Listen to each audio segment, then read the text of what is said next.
பிரியாணி ஒவ்வொருத்தவங்க ஒவ்வொரு ஸ்டைலில் பண்ணுவாங்க. இது எங்கள் ஸ்டைல் பிரியாணி வாங்க பார்க்கலாம். இதுக்கு குக்கரில் நல்லா எண்ணெய் ஊற்றிட்டு வெங்காயம், பச்சை மிளகாய், பிரியாணி தலையில் போட்டு நல்லா கிண்டி விட்டுக்கோங்க. அதுக்கப்புறம் தக்காளியை ஆட் பண்ணிவிட்டு நல்லா ஃப்ரை பண்ணிக்கோங்க.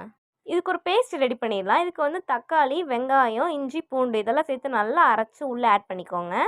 ஆட் பண்ணிவிட்டு அதோட பச்சை வாடை போகிற அளவுக்கு நல்லா வதக்கி விட்டுக்கோங்க. பிரியாணிக்கு தேவைப்படுற மசாலாலாம் ஆட் பண்ணிக்கலாம். மசாலா என்னென்ன யூஸ் பண்ணணும்னு தெரிஞ்சுக்கணுன்னா கமெண்ட் பண்ணுங்கள். அப்புறம் எலுமிச்சம்பழம் புழிஞ்சு விட்டு தயிரையும் அரை பேக்கெட் ஃபுல்லாக சேர்த்துக்கோங்க. சேர்த்துட்டு நல்லா கிண்டி விட்டுருங்க. இதுக்கப்புறம் நம்ம கழுவி வச்சுருக்க சிக்கன் ஆட் பண்ணிக்கலாம். தேவையான அளவு உப்பையும் போட்டுட்டு நல்லா மிக்ஸ் பண்ணி விட்டுக்கோங்க. பார்க்கவே கலர்ஃபுல்லாக இருக்குல்ல. இதுக்கப்புறம் நம்ம ஊற வச்ச அரிசியும் ஆட் பண்ணிக்கலாம். தேவையான அளவு தண்ணி ஊற்றி கொத்தமல்லி தழை மேலே தூவி விட்டு குக்கரை மூடி வச்சுருங்க. சைட் பை சைடாக நம்ம வந்து சில்லியும் போட்டு எடுத்துடலாம். சண்டே எங்கள் வீட்டில் இதுதான் ஸ்பெஷல். உங்கள் வீட்டில் என்ன ஸ்பெஷல்னு கமெண்ட் பண்ணுங்கள். நல்லா நெய் மணக்க பிரியாணியை ஒரு கட்டு கட்டிட்டோம்.